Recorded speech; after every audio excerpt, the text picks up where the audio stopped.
Hari ini saya ingin membahas kisahnya Sahibul Baqarah di surat Al-Baqarah tentu saja, gitu ya. Yang nama Al-Baqarah itu loh, dari mana sih sebenarnya, gitu kan? Saudagar kaya ini nggak punya anak, tapi kaya raya, nggak ada orang kaya lebih kaya daripada dia. Dan bersama dengan kayanya dia juga pelit. Jadi akhirnya ada saudagar kaya ini pelit bener dia itu. Dia nggak punya anak, dia juga nggak punya istri. Teman-teman saya sekalian, hidupnya sebatang kara. Dia cuman punya satu orang aja, keponakan, yang khidmah sama dia ini. Si keponakannya ini kerja sama dia juga gitu, si keponakan ini.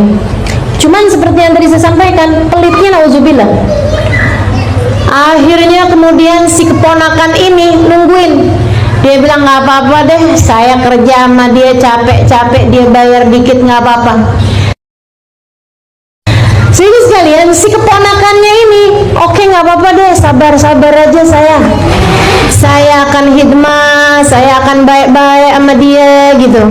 Saya dibayar sedikit nggak apa-apa, saya sabar-sabar aja. Dia juga udah tua ini. Ntar begitu dia mati, saya dapat warisannya. Iya kan ceritanya ya. Jadi teman-teman, urusan orang gila terhadap harta, senang sama dunia, bukan baru. Makanya kalau saran saya sih, jangan jadi orang terlalu kaya. Ntar banyak orang yang pengenin kita cepet mati. Akhirnya kemudian ternyata nggak mati-mati si orang kaya ini. Lama-lama pegel si ponakan ini nih. Mati-mati juga nih orang. Tiap kali dengar pamannya sakit dikira mudah-mudahan udah deket, ternyata nggak juga sembuh lagi gitu ya. Ya Allah, ini gimana sih modelnya? Lama-lama nggak sabar, dia kemudian satu hari meracun si pamannya ini. Namanya dia emang tinggal bareng sama pamannya ini apa segala macem gitu ya. Akhirnya dia kemudian racun si pamannya sampai meninggal dunia. Saat malam tiba, dia bawa jenazah pamannya, dia lemparkan ke tempat yang memang sangat jauh dari kampung tersebut. Besok paginya dia pergi ke kaumnya dalam keadaan nangis-nangis. Pokoknya nangis-nangis. Dibilang, kenapa? Saya nyari-nyari paman saya nggak ketemu. Saya kemudian cari-cari paman saya, ternyata paman saya meninggal dunia. Akhirnya orang kemudian berduyun-duyun pergi mencari-cari. Jadi dia bilang, paman saya nggak ada, pokoknya sudah cari-cari nggak tahu kemana. Akhirnya mereka pun kemudian nyari-nyari pamannya tersebut, ketemulah ada di satu tempat lah gitu ya, yang keluar dari kampung mereka tersebut. Jadi akhirnya ribut. Begitu dia melihat jenazah pamannya, acting. Ya? Jangan salah. Orang-orang sandiwara itu udah zaman dulu tuh ya rupanya ya. Wah, dia pun kayak pura-pura gitu kan, pura-pura nangis. Paman, mengapa kau meninggalkanku secepat ini? Siapa yang telah berbuat sedemikian keji kepadamu, paman? Aku akan tuntut dia. Wah, dirinya sendiri padahal. Jadi dia marah-marah, dia nangis-nangis, ini apa segala macam. Orang percaya kampungnya. Siapa nih yang bunuh dia ini? Gitu kan. Wah, nggak ngerti nih kita nih. Cari orang yang biasanya ngerti-ngerti gitu kan, peramal atau orang pintar segala macam, semuanya tanya-tanyain. Nggak ada yang tahu siapa yang bunuh si saudagar kaya tersebut itu. Kayaknya bener-bener kaya raya, punya banyak simpanan emas dan lain sebagainya. Jadi akhirnya kemudian katanya orang-orang tersebut, kalau gitu kita tanya sama Nabi Musa. Kalau dia seorang nabi, dia pasti tahu-tahu, dia kan dekat sama Tuhan gitu. Akhirnya yuk dah kita pergi kampungnya Nabi Musa. Berangkatlah mereka pergi kampungnya Nabi Musa. Kata Nabi Musa, izinkan aku bertanya kepada Allah. Nabi Musa tanya, ya Rabb, orang di kampung pada nanya tuh yang mati ya Allah. Saya tanyain siapa yang bunuh, kan saya nggak tahu. Ya Allah, kasih tahukan kepadaku siapa yang membunuhnya. Allah bukan yang ngasih tahu Musa tuh yang bunuh ponakannya gitu ya. Kan gampang banget, simple banget gitu. Tapi itu sandiwaranya cuma satu babak. Ini kan ceritanya kayak tersanjung nih. Dari saya belum berangkat ke Hadramut sampai saya pulang ke Hadramut masih ada. Tersanjung beneran dah, ya ampun. Sampai pemainnya ganti-ganti gitu kan ya. Gitu. Lo tahu dari sebelum saya berangkat. Jadi teman-teman sekalian, akhirnya kemudian Allah Subhanahu wa taala bukan memberitahukan kepada Nabi Musa, Musa tuh yang bunuh keponakannya. Enggak gitu teman-teman sekalian. Walaupun Nabi Musanya kepengennya gitu. Bahkan kepada nabi-nabinya Allah mengajarkan kepada mereka untuk beradab, untuk berakhlak, gitu kan, untuk jangan belagu gitu, jangan belagu. Saya akan tahu, saya akan tanya kepada Allah, Allah akan beri kepada kalian jawaban. Enggak gitu. Tapi Allah tuh cara perintahnya luar biasa. Nabi Musa kemudian diperintahkan, wahai Musa, kata Allah SWT, bilang sama mereka, kalau mereka mau tahu siapa yang bunuh si orang kaya tersebut itu, saudagar kaya itu siapa yang bunuh, bilang sama mereka semuanya buat menyembelih seekor sapi. Jadi Nabi Musa pun bilang sama mereka, Allah udah kasih jawabannya. Oh, siapa yang bunuh? Siapa yang bunuh? Kata mereka gitu kan. Kata Allah, kalian disuruh menyembelih seekor sapi. Emang sapi yang bunuh Musa? Kata Nabi Musa, bukan, tapi kalian harus menyembelih seekor sapi. Oh, kamu bercanda nih Musa. Kamu bercanda pasti nih. Atau kamu mau bikin kita semuanya jadi bahan bercandaan. Yang kita lagi adukan kepada kamu seseorang yang kehilangan nyawanya. Bagaimana mungkin untuk kita tahu siapa yang menghilangkan nyawanya tersebut, kita harus juga mempersembahkan nyawa seekor sapi. Yang kita mau dia hidup, bukannya malah sapi jadi mati. Kan nggak masuk akal nih, gitu ya. Allah tuh emang suka kayak begitu teman-teman sekalian. Waktu Nabi Musa dikejar sama Fir'aun, cerita yang lain ya. Waktu Nabi Musa dikejar sama Fir'aun malam-malam, Nabi Musa ini kan andalannya tongkat, ya kan itu ya. Katanya Nabi Musa begitu nyampe di tengah-tengah lautan, jadi Nabi Musa dikejar sama Fir'aun. Kemudian pas mentok depannya lautan, belakangnya pasukannya Fir'aun mengejar. Nabi Musa bingung, katanya orang-orang, inna Fir'aun lamudrikun, inna lamudrikun. Wah, kita kena nih, kita pasti kena nih. Di mana nih? Kita pasti kena nih sama kaumnya Fir'aun nih. Fir'aun udah semakin deket nih. Waduh, kita ketangkep deh nih. Wah, kita mati deh nih. Aduh, kelar nih. Katanya Nabi Musa, inna ma'iya rabbi sayyidin. Oh, nggak bakalan. Ada Allah bersama denganku. Allah akan memberikan kepadaku petunjuk. Ya Allah, apa nih petunjuknya? Apa kata Allah Subhanahu wa taala? Fadrib bi'asaka al-bahr. Wahai Musa, pukulkanlah dengan tongkatmu tersebut lautan. Yang salah Fir'aun, yang dipukul lautan. Allah nggak bilang pukulkan dengan tongkatmu itu kepalanya Fir'aun. Masuk akal? Iya. Benar apa enggak? Iya. Begitu Fir'aunnya datang jebak gitu ya. Pantas gitu ya, enggak gitu. Wahai Musa, kamu mau selamat, pukulkan dengan tongkatmu. Kemana nih Allah? Lautan. Ya.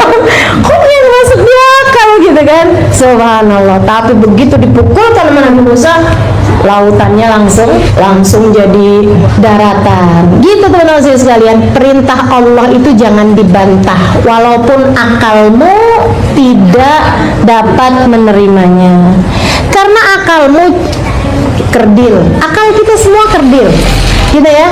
Perintah Allah laksanakan, kamu baru tahu nantinya. Nggak usah pakai kok gini ya, kenapa begini ya, kenapa begitu ya. Kalau diperintah sama Allah kerjain aja, walaupun kelihatannya nggak masuk akal. Nabi Musa malah pukul lautan. Ini ada orang mati malah disuruh nyembelih sapi, malah disuruh menyembelih sapi, kan jadi aneh-aneh. Tapi ya Allah, emang yang diadepin sama Nabi Musa ini kaum Bani Israel. Kaum Bani Israel ini suka komplain. Teman-teman sekalian, jangan jadi orang yang suka komplain. Kamu kalau suka komplain kayak orang Bani komplain mulu gitu ya. Jangan cerita sama suaminya ya.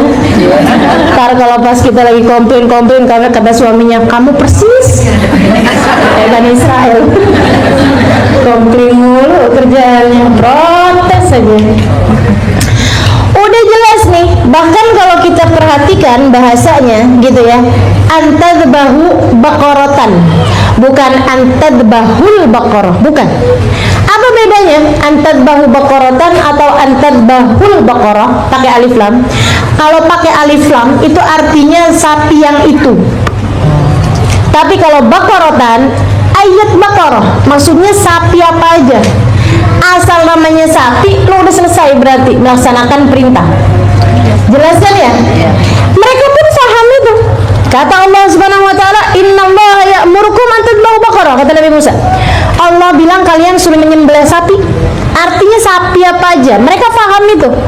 Tapi emang dasar Bani Israel, tukang protes, tukang komplain, demen nanya, gelimut banget nanyanya. Nabi waktu ditanya-tanya urusan Rasul, takdir itu gimana sih sebenarnya Rasul? Kau udah mulai ini. Kata Nabi Muhammad alaihissalam, "Innama ahlakal ladina min qablihim kasrat masailuhum wa ikhtilafuhum ala anbiya'ihim." Sesungguhnya umat-umat yang terdahulu dihancurkan Allah Subhanahu wa taala karena banyak protes, habis itu durhaka pula. Mending kalau habis banyak protes kemudian dikerjain, kagak pula padahal. Itu katanya Nabi Muhammad. Jadi kalian jangan kayak begitu. Kalau diperintah sama Allah Subhanahu wa taala, kalau Allah kasih tahu sesuatu, sami'na wa ata'na. Kita dengar dan kita patuhi. Wajib nutup aurat, nutup rambut. Kalau rambutnya belum ada ubannya gimana? Itu dia, kasrat masailihim. Kalau misalnya nggak punya rambut tapi botak gimana? Kalau misalnya pakai wig aja gimana? Kan sama-sama nutup juga, gitu ya. Tapi pakai rambut gitu, boleh apa enggak? Rambutnya bukan rambutnya kita kok, rambutnya sapi. Gitu ya. Ya Allah, teman-teman sekalian. Nah, kalau mau nyari celah dari setiap perintah Allah Subhanahu wa taala, bisa aja. Kan begitu kan?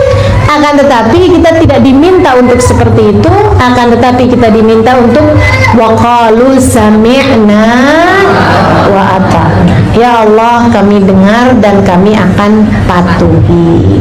Seperti itu teman-teman sekalian. Jadi ini nih orang Bani Israel udah dibilang sembelihlah seekor sapi. Maksudnya apa aja, pokoknya sapi gitu kan.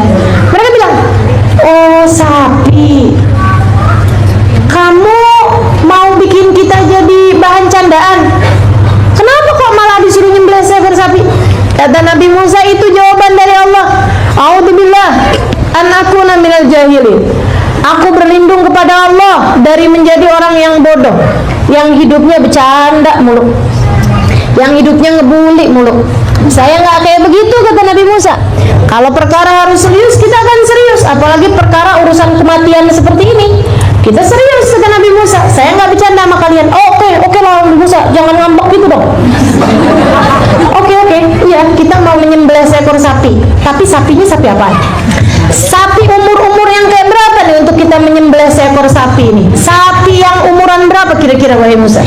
Akhirnya kemudian mereka tanya, sapinya umuran berapaan?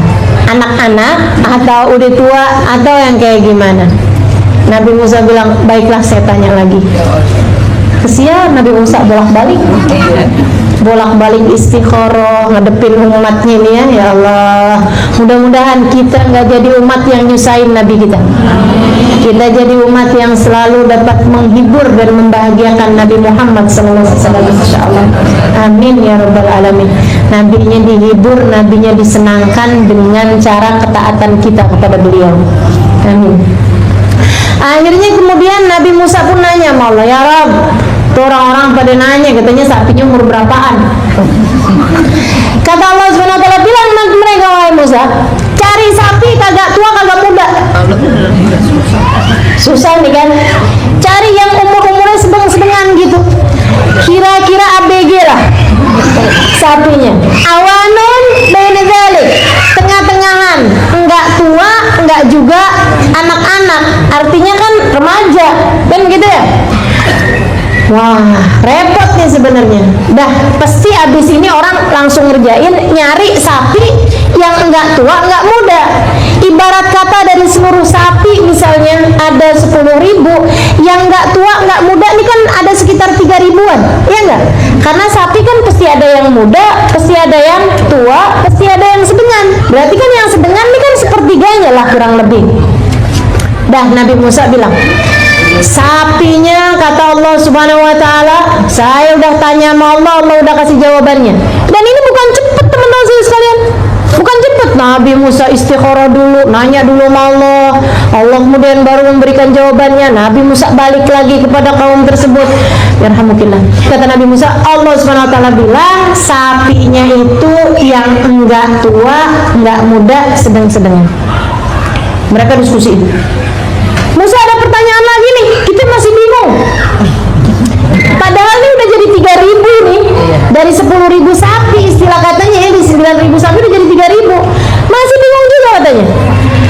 Malaunuha, apa warnanya?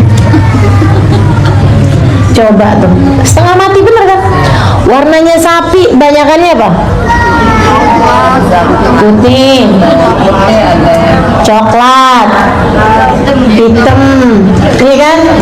Gitu ya, hitam putih. Teman-teman sekalian, maka mereka pun kemudian bilang, apa warnanya wahai Musa?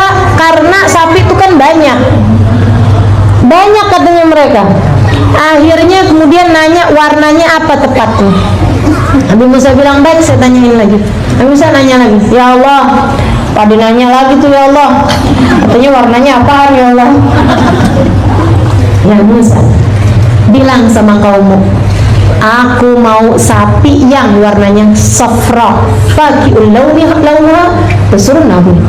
Warnanya kuning, semu-semu merah, keemasan, gitu ya.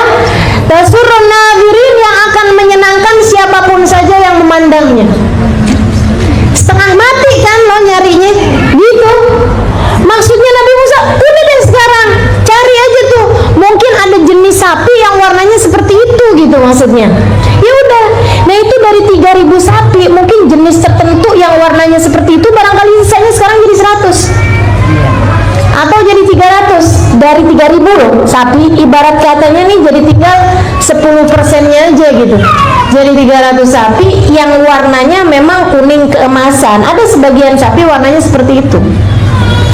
Akhirnya kemudian Nabi Musa bilang, dah sekarang ayo, Allah Subhanahu wa taala kasih kepada kalian perintah, cari sapi, sembelihlah sapi yang warnanya kuning keemasan, menyenangkan siapapun aja yang memandang.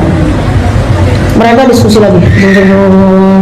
Musa, pertanyaan terakhir, ya Allah, ini ya emang bener-bener cerewet tingkat akut nih kayaknya nih, udah parah banget cerewetnya. Teman-teman sekalian, mereka bilang, kayak apa jenisnya, sifatnya si sapi ini, biar kita tahu sifatnya. Ya ampun, sifat coba. Orang nyari jodoh beneran dah. Dia bilang kayak apa tuh sapi sifatnya, biar kita nggak salah-salah. Innal baqara tasyabaha alaina. Karena sapi itu kan bisa membingungkan kami nih. Jangan sampai keliru-keliru nih kami nih nyembelih sapi yang Allah mau. Akhirnya tanya lagi, Nabi Musa nanya lagi sama Allah, ya Rabb, agak ngerti itu orang Bani Israel ngapain itu kayak gitu. Mereka nanya lagi, ya Allah, sapinya katanya yang apa gitu, sifatnya yang gimana. Kata Allah Subhanahu wa taala, bilang sama mereka, wahai Nabi Musa, sesungguhnya sapi yang aku maksudkan adalah sapi yang legalu, bukan sapi yang jinak. Sapi itu kan rata-rata jinak, betul apa enggak? Ini suruh nyari sapi liar, sapi yang adanya di hutan gitu. Sapi liar, teman-teman sekalian, sapi liar bukan sapi peliharaan. Kan setengah mati banget ya nyari sapi yang nggak dipelihara orang gitu. Sapinya yang liar, tufir ardo, dia sapinya itu nggak pernah dipakai bajak sawah, nggak pernah dipakai nyiram sawah. Musallamatun, sapinya sehat, kuat, la syata fiha, nggak ada penyakit, nggak ada celak di dalamnya, nggak ada aibnya si sapi ini. Coba tuh, ini apa enggak nyari kalangan raja di antara sapi gitu? Ini nyari rajanya sapi kalau kayak begini modelnya. Gimana cara nyarinya?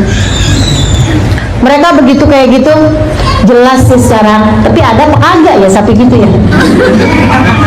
Katanya mereka gitu. Ini masalahnya sekarang udah jelas Nabi Musa. Cuman masalahnya ada apa enggak? Kata Nabi Musa, kalian udah tanya, kalian yang beresiko untuk mencarinya.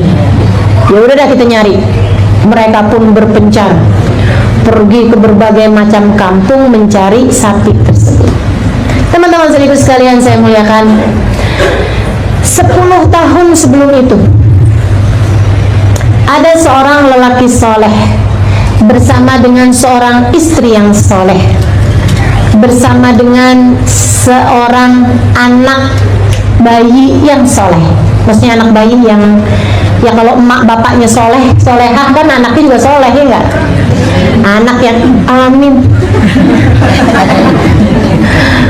Saya nggak lagi ngedoain anaknya, saya lagi ngasih tahu gitu kan. Ini bapaknya soleh, ibunya soleh, anaknya ya soleh lah, anak soleh ceritanya, tapi masih bayi gitu. Si bapak sangat sayang sama istrinya, sangat sayang sama anaknya. Dia selalu aja, dia kerjaannya pergi ke hutan nyari kayu bakar, dia jual, kemudian uangnya dia pakai untuk beli makanan, kemudian dia pun bagi kepada anak dan istrinya makanan tersebut. Terus seperti itu. Satu waktu si bapak ini dia sakit. Sebelum dia benar-benar nggak bisa berdiri, nggak bisa jalan, dia bawa anak sapi yang dia punya, satu-satunya harta yang dia punya. Dia bawa hartanya itu, anak sapi itu, dia punya uang dibeli anak sapi ceritanya. Sebelum dia benar-benar nggak bisa bangun deh gitu ya, udah sakitnya udah parah tapi yang dia masih bisa jalan gitu. Dia bawa uangnya, dia pergi ke pasar beli anak sapi kecil, anak sapi. Dia kemudian pergi ke hutan. Dia bilang, ya Allah, saya adalah seorang laki-laki yang sepertinya akan segera berangkat menuju-Mu, ya Allah. Saya ingin meninggalkan sesuatu buat istri dan anak saya ketika saya meninggal dunia nanti. Tapi saya nggak punya apa-apa, ya Allah. Saya miskin, Kau tahu itu. Saya cuma punya anak sapi ini. Ya Allah, jagakan anak sapi ini untukku. Aku titipkan ia padamu. Oh, ya, ini kan, aku titipkan ia padamu, jagakan ia untukku dan kembalikanlah pada waktu di mana anak dan istriku memerlukannya. Habis itu dia taruh anak sapi itu, masuk ke dalam hutan, di jalan kemudian nggak tahu udah tuh ketemu sama siapa anak sapinya ya. Akhirnya kemudian dia pulang. Sakitnya tambah semakin parah hari demi hari, sampai kemudian di saat-saat terakhir hidupnya dia pesan kepada istrinya. Dia bilang, saya sepertinya nggak ninggalin sesuatu, padahal saya ninggalin. Ada sedikit harta yang saya punya, saya titipin harta tersebut kepada Allah, yaitu seekor anak sapi. Nanti kalau kamu perlu dunia gitu ya, perlu uang, perlu untuk kehidupan kalian, cukup anak kita nanti suruh pergi ke hutan. Nah, anak ini kan nanti besar, kalau kamu perlu gitu, nanti kamu anak kita suruh pergi ke hutan, dia bilang aja, hai anak sapi yang dititipin sama Allah, saya sekarang perlu sama kamu, kurang lebih kayak gitu. Gitu. Saya anaknya pemilik kamu, anak majikan kamu, dikasih tahu gitu. Berapa kalimat yang dia nanti panggil si sapi itu. Nggak lama kemudian dia pun meninggal dunia. Si ibu dengan uang yang ada di rumah, dan dia juga ikut-ikutan nyari kayu bakar di hutan, kemudian dia jual kayu bakarnya, kemudian dia dapat makan, dia hidupkan anak kecilnya tadi itu. Sampai ketika anaknya tersebut sama dirinya sudah mulai, maksudnya dia sudah mulai menua dan anaknya pun sudah mulai besar. Satu ketika si ibu itu jatuh sakit. Si anak ini pun kemudian menggantikannya untuk nyari kayu bakar di hutan. Tapi kemudian si ibu sakitnya tambah semakin parah sehingga membuat dia harus, ya kayak kalau orang zaman sekarang harus dioperasi, harus membutuhkan perawatan yang lebih, sehingga uang yang mereka punya tidak mencukupi. Si anak sampai pontang-panting karena si ibu lupa apa pesannya suaminya tuh. Sampai si anak nih bener-bener gitu pergi dari mulai habis subuh buat nyari kayu bakar, dia jual di pasar, kadang-kadang uangnya lebihan, kadang-kadang enggak juga gitu kan. Dia beliin obat buat ibunya, dia beliin yang disuruh sama dokter buat ibunya tersebut itu, tapi ibunya tetap juga masih sakit karena obat yang harus dibeli memang lebih mahal lagi. Sampai ketika melihat anaknya kesian benar nih, udah suami udah meninggal, anak juga kesian, tuh bakti sama saya, tapi kehidupan memang seperti ini, terkadang tidak berpihak pada kita. Teman-teman sekalian saya muliakan, akhirnya kemudian dia bilang, suami saya tuh juga meninggal dunia, nggak ninggalin apa-apa, nggak ninggalin apa-apa, nggak ninggalin apa-apa. Kok kayak gimana gitu ya, kayak inget-inget ada orang yang pernah ngomong kayak gitu. Terus ingatlah dia sama ucapan suaminya, saya meninggal dunia nih kayaknya nggak ninggalin apa-apa, padahal saya meninggalkan untukmu sesuatu. Ingatlah dia, sapi, dia bilang di hutan, sapi di hutan. Dia pun kemudian panggil anaknya dalam keadaan dia sakit itu, dia bilang, nah bapak kamu tuh waktu mau meninggal dunia dia bilang begini. Oh gitu mah. Jadi saya mesti gimana nih? Kamu pergilah ke hutan besok hari, pergilah ke hutan, kemudian kamu masuk ke hutan, nanti di arah sekian gitu ya, nomor sekian, rumah aja blok sekian, kamu bilang gitu, begini. Baik mah. Besok paginya pergilah dia pagi-pagi ke hutan. Udah masuk di tempat yang kira-kira dituju itu, dia kemudian bilang, hai anak sapi, saya adalah anak dari pemilik kamu dulu, sapi yang dititipin sama Allah. Kami sekarang memerlukanmu, kembalilah kepada pemilikmu. Dia dengerin, kagak ada suara-suara. Hai anak sapi, mama kenceng. Dia dengerin, nggak lama kemudian kedengeran, sapi datang. Gimana sih bunyinya sapi? Krok gitu, nggak asik ya? Sapinya ya datang, sapinya. Wow, cakepnya tuh sapi. Sapinya itu kelihatan umurnya nggak tua nggak muda. Sapinya tersebut kelihatan warnanya kuning keemasan yang menyenangkan siapapun yang melihat. Sapinya itu teman-teman saya sekalian, sapi liar, nggak pernah bajak sawah, nggak pernah mengairi sawah, benar-benar sehat, sempurna, nggak ada celah, nggak ada aib, nggak punya luka di tubuhnya. Sapi yang disebutkan oleh Allah Subhanahu wa Ta'ala untuk dibunuh kepada si Bani Israil. Akhirnya kemudian dia pun datang. Jadi rupanya si sapi itu tiap kali ada orang deket, lari dia kabur. Tapi hari itu subhanallah, bukannya kabur, dia malah yang deketin si anak tersebut. Kemudian malah dengan mudahnya si anak itu naik di atas sapi itu, pulanglah mereka berdua. semua kebaikanmu dibayar Allah Subhanahu wa taala. Teman-teman sekalian, kesolehanmu, keistiqomahanmu dalam ibadah, kebaikan apapun yang kamu lakukan akan Allah bayar tunai di dunia sebelum kelak di hari akhirat. Nggak usah takut jadi orang baik. Kalau jadi orang baik nih kena tipu mulu. Itu bukan baik, itu bodoh. Beda ya antara orang baik sama orang bodoh, beda tipis. Nah, itu. Jadilah orang baik, jangan jadi orang bodoh, kan gitu. Jadi teman-teman sekalian, jangan lelah untuk menjadi orang baik. Jangan lelah untuk menjadi orang baik. Sebab kebaikanmu akan dibayar oleh Allah Subhanahu wa taala. Dunia sebelum akhirat. Enggak usah khawatir. Enggak ada yang pergi, enggak ada yang pergi. Walaupun misalnya kamu buat baik sama orang, orangnya jahatin kamu, kelihatannya kayak sia-sia gitu kan. Oh, enggak ada yang sia-sia. Nanti Allah akan bayar. Nanti Allah akan bayar. Ada orang lain yang akan berbuat baik padamu.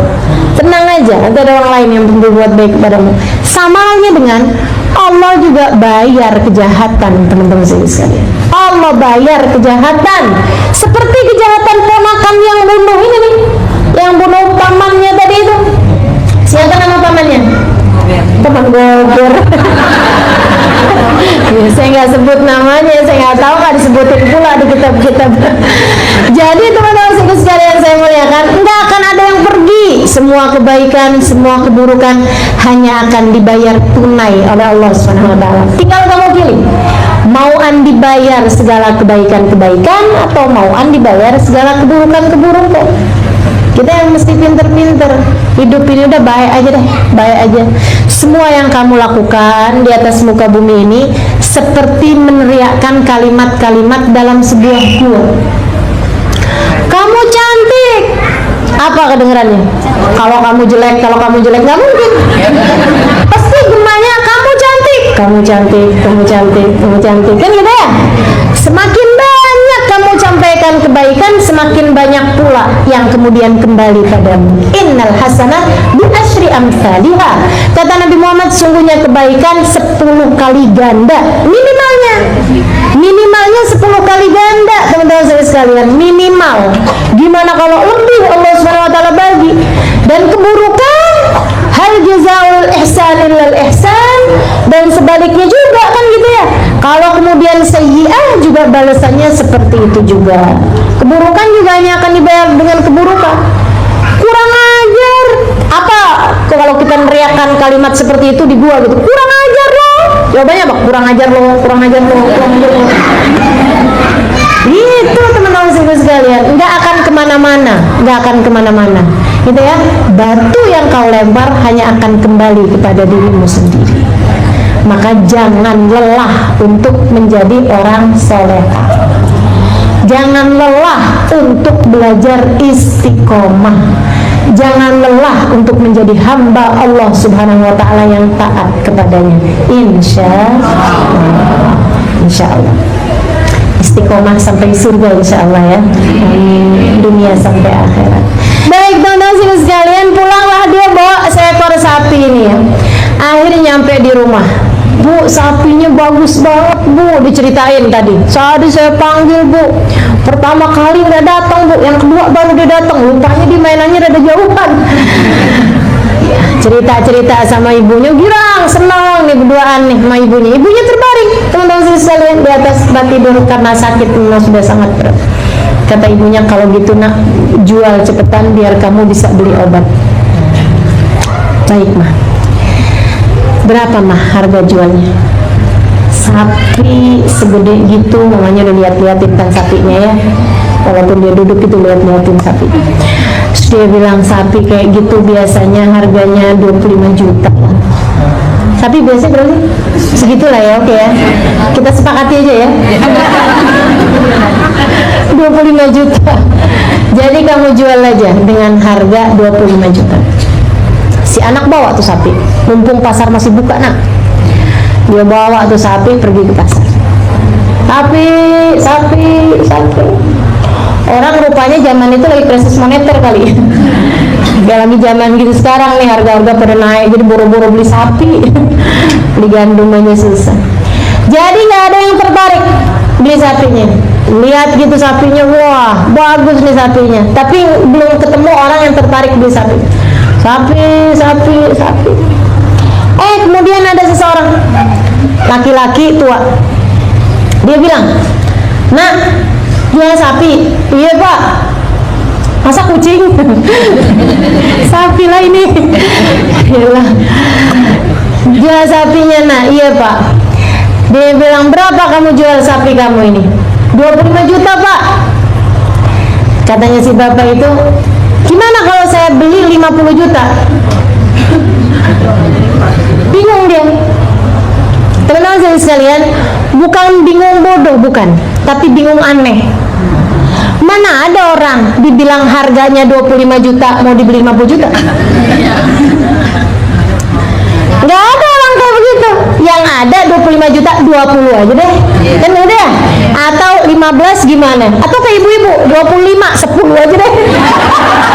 Nawarnya nggak tanggung-tanggung, ya Allah. Gitu ya. Kalau saya yang jual, saya kasihin. "Ustazah, ini madunya berapa?"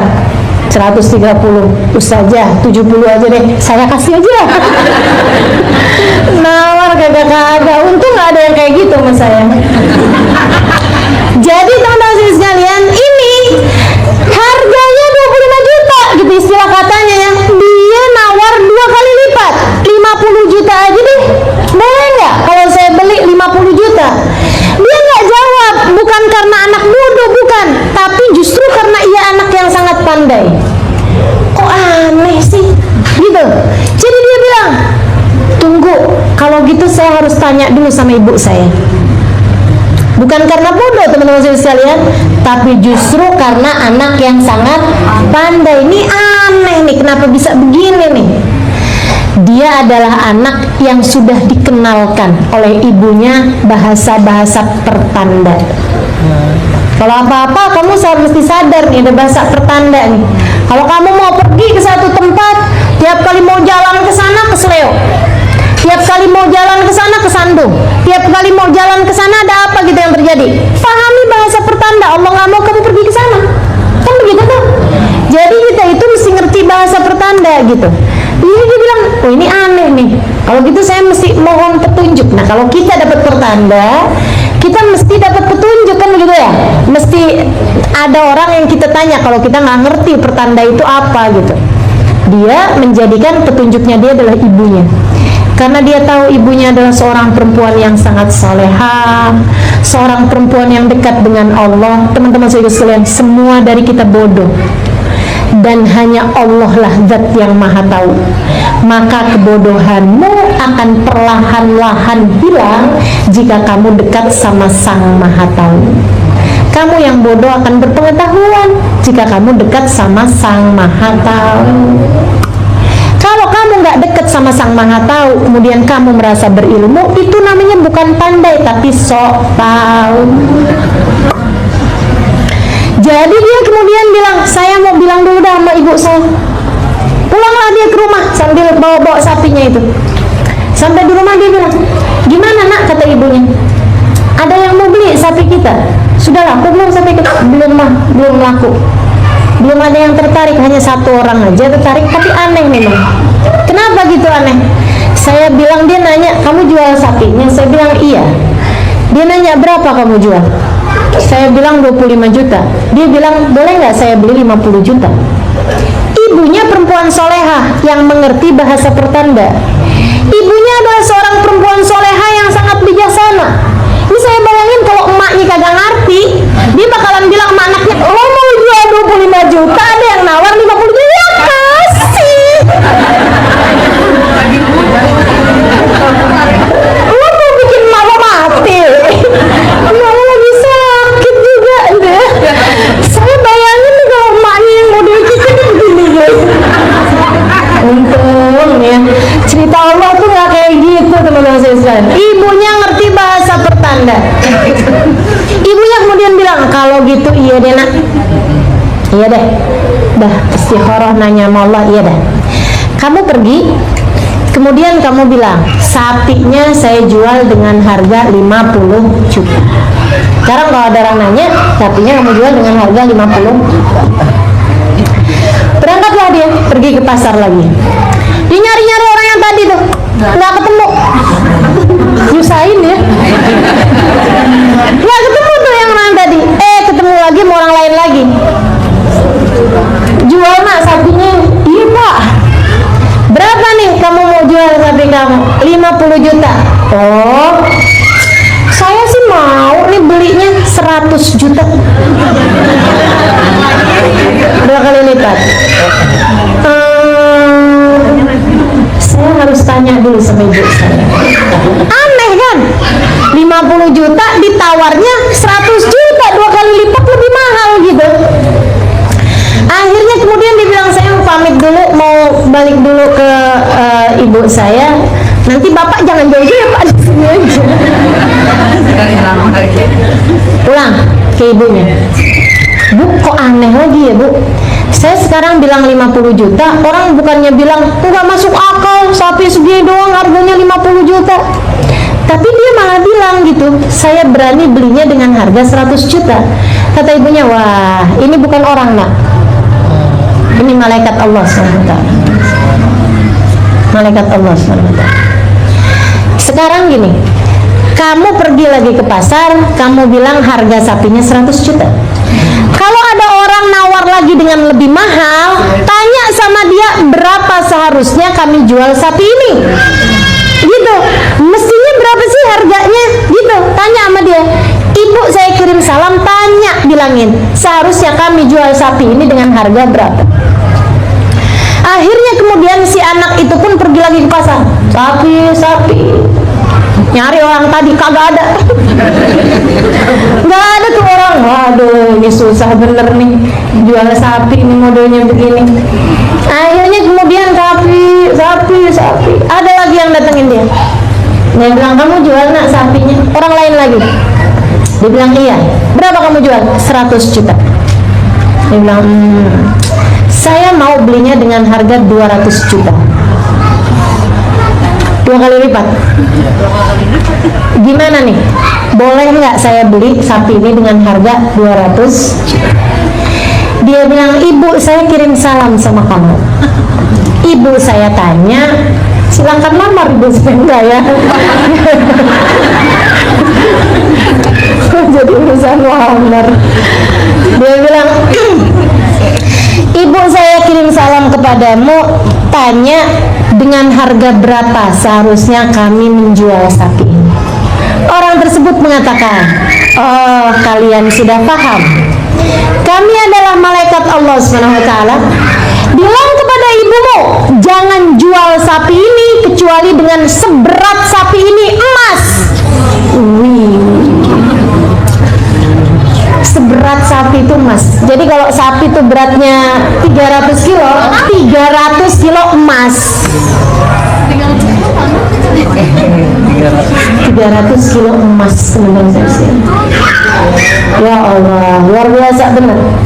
Akhirnya kemudian dia pun balik lagi. Dia bilang sama ibunya, bu bener aja bu, tuh orang datang lagi yang lain, dia nawar katanya mau dibeli dengan harga 200 juta. Tapi terus saya bilang, ibu kirim salam, kita harus jual sapi ini dengan harga berapa? Dia bilang jangan jual sapinya kecuali dengan sepenuh atau seberat sapi ini emas. Emang ada yang beli gitu bu? Ya nggak tahu nak, kita tunggu aja. Saudaraku sekalian, itu lagi hari-hari yang orang-orang Bani Israel lagi nyari itu sapi. Akhirnya kemudian sapi itu nggak dijual, tapi diikat aja di luar rumah. Orang yang pada lewat liatin tuh sapi, aneh bener tuh sapi. Begitu ya, cantik bener tuh sapi, cakep gitu. Udah orang lewat semuanya. Jadi orang sekampung tuh tahu tuh cerita tentang seorang anak dan seorang ibu yang punya sapi yang kayak begitu modelnya. Akhirnya si orang yang nyari sapinya Nabi Musa tadi ini nyari nyampe juga ke kampung itu. Begitu nyari di kampung tersebut, kalian tahu nggak ada sapi? Padahal mereka udah mulai putus asa tuh. Maka dia falun, hampir aja nggak ngerjain perintahnya Nabi Musa. Udah deh, kita udah aja deh, biarin aja deh, dia udah mati aja gitu. Maksudnya nggak usah kita bahas gitu, nggak usah kita cari siapa yang bunuh gitu kan. Tapi akhirnya kemudian mereka sampai di kampung tersebut. Ketika kemudian mereka tanya, pernah lihat nggak sapi? Oh iya, kita lihat semua, tiap hari kita liatin sapi. Dia bilang, sapi apa itu? Si orang itu yang punya. Maka pergilah mereka ke sana. Kemudian mereka pun mau beli sapi itu. Berapa nih sapi dijualnya? Kita nggak jual, kata si ibu. Berapa nih sapi? Kita perlu banget nih. Soalnya hanya sapi ini yang diinginkan oleh Tuhan. Hanya sapi ini yang dipinginin oleh Allah untuk kita sembelih gitu, sesuai dengan perintahnya Nabi Musa. Berapa nih sapi ini harganya? Kita nggak jual, kata ibunya. Udah berapa nih benernya nih? Kita jual dengan seberat sapi ini, mas. Kagak lupa deh. Masa seberat sapi ini, mas? Ya udah, kalau nggak gitu kita nggak jual. Pulanglah mereka ke kampungnya lagi, ngitungin hartanya si orang meninggal dunia tadi, saudagar kayak. Subhanallah, pas 300 kilo emas. Kebaikan gak akan pernah tertukar, sebagaimana keburukan gak akan pernah tertukar. Nah itu kan kalau duit warisannya semua dibeliin sapi, si keponakan kan gak dapat apa-apa. Nggak akan ada yang ketukar, teman-teman sekalian. Ketaatan bapak tersebut, ketaatan ibunya kepada Allah, anaknya adalah anak yang berbakti. Mereka didik anaknya untuk anak tersebut menjadi anak yang taat kepada Allah Subhanahu wa taala. Allah Subhanahu wa taala bayar. Allah Subhanahu wa taala bayar. Jadi itu Allah mau kayain orang tersebut, caranya luar biasa. Dihitung kemudian, wah bener pas nih. Ternyata beratnya harta warisannya seberat sapi tersebut, emas gitu kan. Dikasihlah, dibeli. Habis dibeli, dibawa tuh sapi ke depan Nabi Musa. Nih Musa setengah mati nih nyarinya. Lu dia susah ya. Dia yang protes, akhirnya dapat juga. Apa nih yang mesti kita lakukan sama sapi ini? Kata Nabi Musa, disembelih. Kita udah susah-susah nyarinya, disembelih. Sembelih sapi. Habis selesai disembelih, kata bahuha, maka dia alun tadi ini Allah Subhanahu wa taala bilang, katanya Allah Subhanahu wa taala, fadribuhu bi ba'diha. Habis disembelih, ambil bagian terpenting dari dia. Nah, ini ada dua riwayat. Ada yang bilang pakai hatinya, ada yang bilang pakai lidahnya. Jadi disembelih, diambil lidahnya doang. Itu kan tambah nyesek tuh yang pada beli sapi. Udah kita beli susah-susah, diambil lidahnya doang. Coba tahu gitu kan, hidup-hidup kita potong tuh lidah, katanya gitu. Diambil lidahnya, diambil sama Nabi Musa. Fadribuhu bi ba'diha.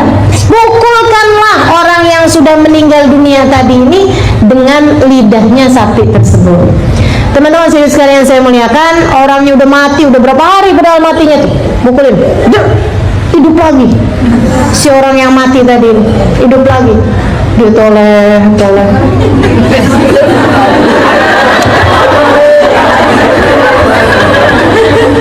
Makanya jangan bayangin, jadi ngeri sendiri. Habis dia noleh. Ditanya sama kaumnya, kamu meninggal dunia kenapa? Dibunuh. Dia bilang, diracunin saya, dibunuh. Siapa yang bunuh kamu? Katanya kaumnya. Dilihat. Dia ketakutan nih si ponakannya tuh. Dia bilang, ponakan saya yang bunuh saya karena ngarepin warisan saya. Padahal warisan itu nggak ada juga. Habis itu dia habis kayak begitu, balik lagi meninggal dunia lagi. Wah, kemudian si ponakan tadi ini juga harus dibunuh karena nyawa dibalas nyawa kan gitu. Jadi teman-teman sekalian, dianya mati, si orang tersebut yang kemudian si ibu sama anak itu yang kemudian jadi kaya raya. Tapi kaya raya pada orang yang benar selalu berbeda dengan kaya raya pada orang yang nggak punya takwa. Kan gitu ya. Seindah-indah harta ketika berada di tangan orang bertakwa, teman-teman sekalian, dan sebinasa-binasa harta ketika ia berada di tangan seseorang yang tidak bertakwa kepada Allah Subhanahu wa taala. Ini harta yang nggak bagus gitu. Jadinya kan ya itu orang tadi itu ya yang meninggal dunia dalam keadaan diracun itu kan karena dia pelit, makanya dia sampai dibunuh sama ponakannya. Nah, ketika kemudian berada di tangan perempuan soleha, berada di tangan anak yang soleh, ada begitu banyak tetangga-tetangga ikut merasakan hartanya. Dia sumbang sana, sedekah sana, bagi sana, taruh sana, anak yatim sana dipelihara, orang janda-janda sana, semuanya itu ya pada kebagian semua. Satu negeri, satu kampung jadi makmur dengan keberkahan si anak muda yang kemudian menjadi kaya raya tersebut. Jadi itu Shahibul Baqarah adalah ayah dari anak yang menitipkan sapinya kepada Allah Subhanahu wa taala di tengah hutan. Teman-teman sekalian, jika sapi yang bernyawa dititipkan oleh Allah Subhanahu wa taala selama bertahun tetap dijaga oleh Allah Subhanahu wa taala, maka bagaimana pula ketika kamu titipkan iman kamu kepada Allah, ketika kamu titipkan anak-anakmu kepada Allah, kamu titipkan suamimu kepada Allah, bahkan kamu titipkan dirimu kepada Allah Subhanahu wa taala. Kamu titipkan penjagaan dirimu ini kepada Allah Subhanahu wa taala. Selalulah berkata, ya Allah, aku titipkan diriku, aku titipkan keluargaku, aku titipkan semua orang yang aku cintai, aku titipkan imanku, hartaku, kebahagiaanku kepadamu ya Allah. Jagalah ia sebagaimana engkau menjaga hamba-hamba tercinta di sisimu. Itu doanya baca Yasin yang ditulis oleh Al-Imam Al-Haddad alaihi ridwanullah, Abdullah bin Al-Haddad. Allahumma inni astaghfiruka wa astaudi'uka dinana wa abdanana wa anfusana wa ahlana wa auladana wa amwalana wa kulla syai'in